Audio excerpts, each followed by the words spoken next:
हमारा स्कूल ये एक ऐसा कैद खाना था जहाँ के नियम कायदे कानून कुछ अलग होते थे।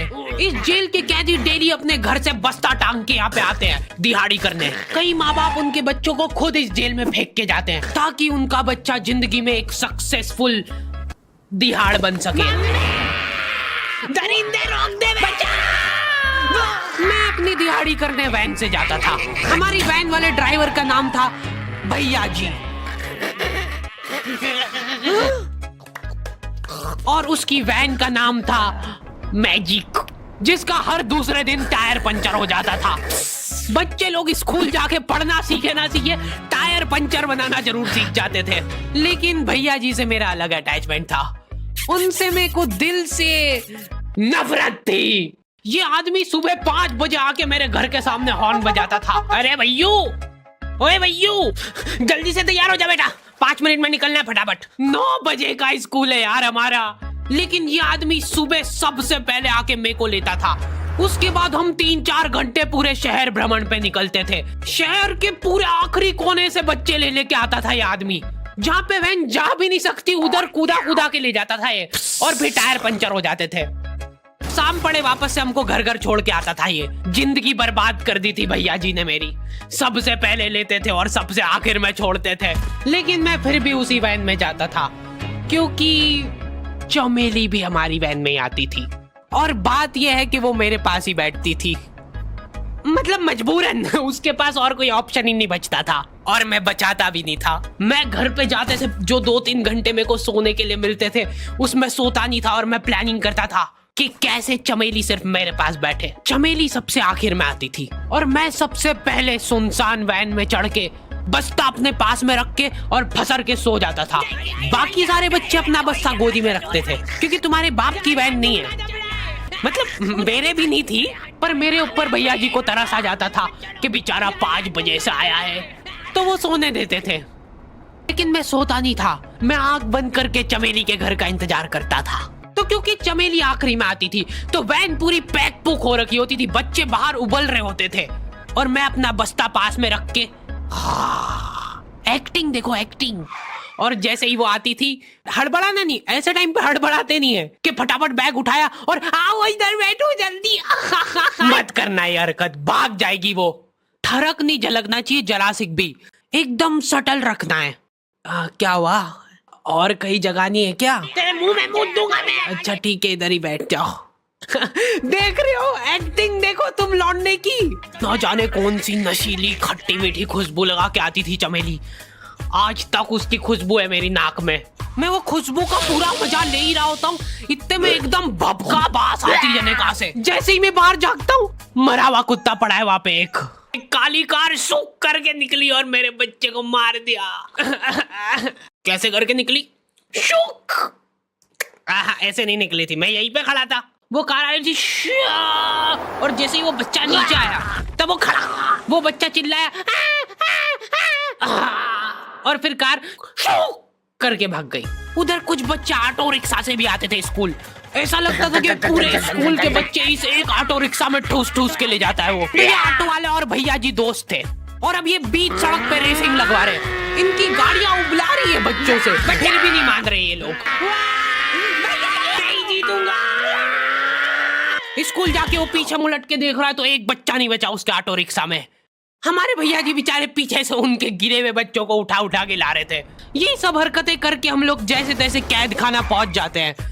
सुबह 5 बजे से निकलने के बावजूद हम लोग लेट पहुंच रहे हैं वहाँ पे पहुंच के हमने देखा कि 4 लौंडे मरे हुए पड़े हैं जिनको डॉन ने मारा है। डॉन हमारे स्कूल की इंचार्ज थी। डॉन का कद छोटा था और पेट मोटा था और आश्चर्य की बात यह है कि समय के साथ उसकी हाइट कम हो रही थी। मतलब बड़े नहीं बड़े वो चलता है एक बार को, पर इसकी कम हो रही थी।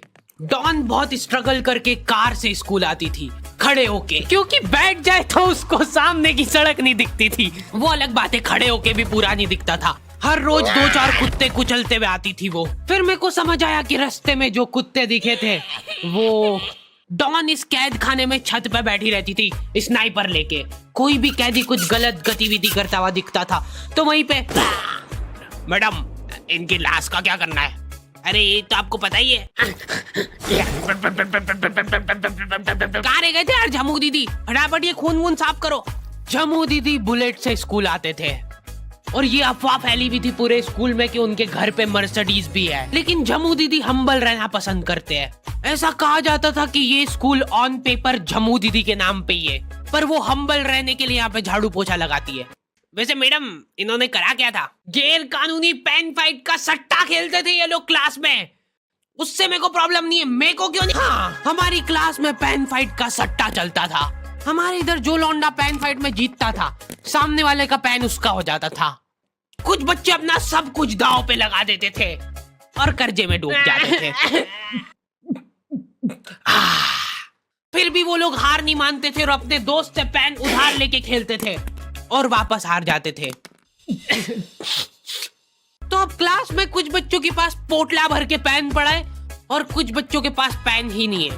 पेन इस कैद खाने की करेंसी थी, जिसके पास जितने महंगे पेन वो उतना रईस। यहाँ पे ब्लैक में पेन इधर उधर होते थे। नॉर्मल लोगों के पास होते थे 5 रुपए वाले जीफी जेल, जो कि तुम एक पन्ने पे लिखोगे तो पीछे 10 पन्ने तक छप जाएगा। और उनसे भी गए बीते लोग होते थे जो 3 रुपए वाला यूज एंड थ्रो लेके आते थे और उससे भी उनकी अच्छी राइटिंग आ जाती थी। बहुत चिढ़ मचती थी यार मेरे को उनसे। और कुछ चुनिंदा रईस लोग होते थे जिनके पास होता था ट्राइमैक्स। हर बच्चे का सपना होता था कि उसके पास एक ट्राइमैक्स हो, साथ में आसपास 2-4 लड़कियां हो। मेरे को प्लीज मेरे को यहाँ पे ऑटोग्राफ दे दो। ये लो। ट्राइमैक्स किंग के ये ट्राइमैक्स क्या बात कर रही है? सही में एकदम रईस लोग ही अफोर्ड कर पाते थे ट्राइमैक्स। वो बाबड़े भी एक एक अक्षर लिख के रिफिल खोल के देखते थे। खाली हो रही है तो एक बार एक रईस बच्चे का ट्राइमैक्स चोरी हो गया। पूरे स्कूल में हाहू मच गई थी। वो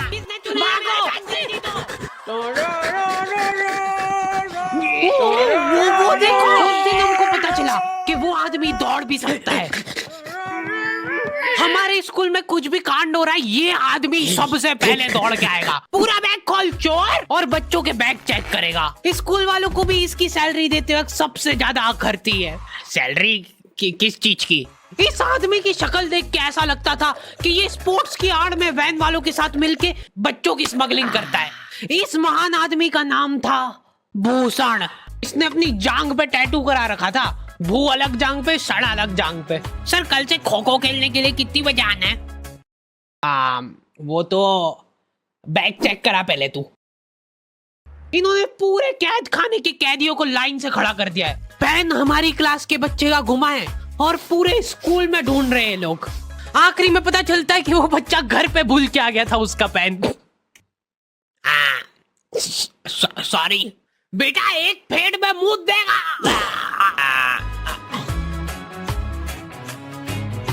ऐसे तो नमूने बच्चे थे हमारे स्कूल में, और टीचर लोग उनसे भी गए बीते थे। हमारे स्कूल में टीचरों को उनके नाम से कोई जानता ही नहीं है। बच्चों ने उनकी हरकतों के अनुसार टीचरों के नाम रखे हुए। हमारे इंग्लिश वाले टीचर का नाम था छोटा भीम। इससे चिड़चिड़ा आदमी मैंने आज तक नहीं देखा। छोटा भीम की हॉबी थी लड़कों को कूटना।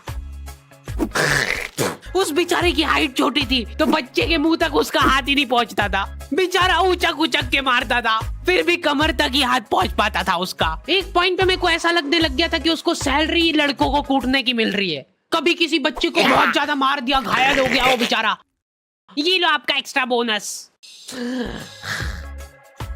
होमवर्क तुम्हारा बाप करेगा क्या? सर मेरे पापा मर गए, तू भी मर जा। ये लो। अरे वाह, नहीं चल रही, सांस तो नहीं चल रही है। हाँ कंफर्म मर चुका है ये। ये लो आपका प्रमोशन हो गया है। लड़कियों से उसका अलग अटैचमेंट था। कौन सा परफ्यूम लगा के आई हो? सर थोड़ा दूर रहो। अरे मैं कुछ कर थोड़ी ना। भोली सी सूरत और आंखों में ठरक लेके स्कूल आ जाता था ये daily. So this means that he will jump over it and then he started. ये आदमी इंग्लिश को इंग्लिश में ही ट्रांसलेट करके चल जाता था हमारी नंगी आंखों के सामने। इधर वॉशरूम में मौत का नंगा नाच मचा रखा था लॉन्डो ने। 4 लॉन्डे दिन भर वॉशरूम में जाके खड़े हैं, कुछ भी नहीं कर रहे वो लोग वहां जाके, उनको बस मन की शांति मिलती है वहां जाके। अगले दिन उन चारों ने प्लानिंग करी, कुछ तो प्रोडक्टिव करते यार वहां जाके। अगले दिन वो सब पानी की बोतल लेके गए। अब वो पानी पी पी के हाथों हाथ मूत रहे हैं। और ये टीचर लोगों को प्रॉब्लम क्या है, बच्चे अगर वॉशरूम जा रहे हैं तो एक गया है तो अभी दूसरा नहीं जा सकता है। क्यों? तुम्हारे घर की लेटरिन थोड़ी ना है वो कि एक टाइम पे एक जना यूज कर सकता है। मान लो वो 2 जने अगर वॉशरूम में मिल गए तो वो क्या कर लेंगे ज्यादा से ज्यादा? भाई यहाँ का बल्ब निकाल लेते हैं ना। हाँ निकाल लो, फीस भरी है अपन ने। लॉन्डो को ऐसा लग रहा है कि इन्होंने फीस भर के पूरा स्कूल खरीद लिया है। 10 लॉन्डे कॉरिडोर में छाती चौड़ी करके चल रहे हैं प्रिंसिपल के सामने। प्रिंसिपल को इग्नोर कर रहे हैं ये लोग।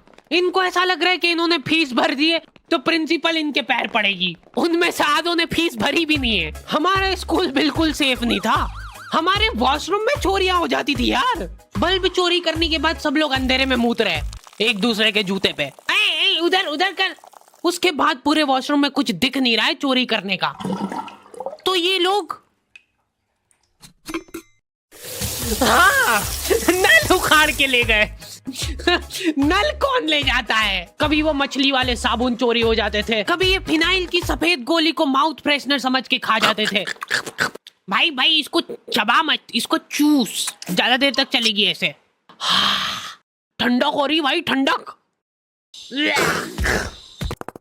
नाम तेरा है क्या मुझको तो खबर नहीं, गलतियां ये सारी उन रातों की है। जिंदगी तो चल रही मैं मगर थमा हुआ, शायरी ये सारी मेरी बातों की है। नाम तेरा है क्या मुझको तो खबर नहीं, गलतियां ये सारी उन रातों की है। जिंदगी तो चल रही मैं मगर थमा हुआ, शायरी ये सारी मेरी बातों की है। नाम तेरा है क्या मुझको तो खबर नहीं, गलतियां ये सारी उन रातों की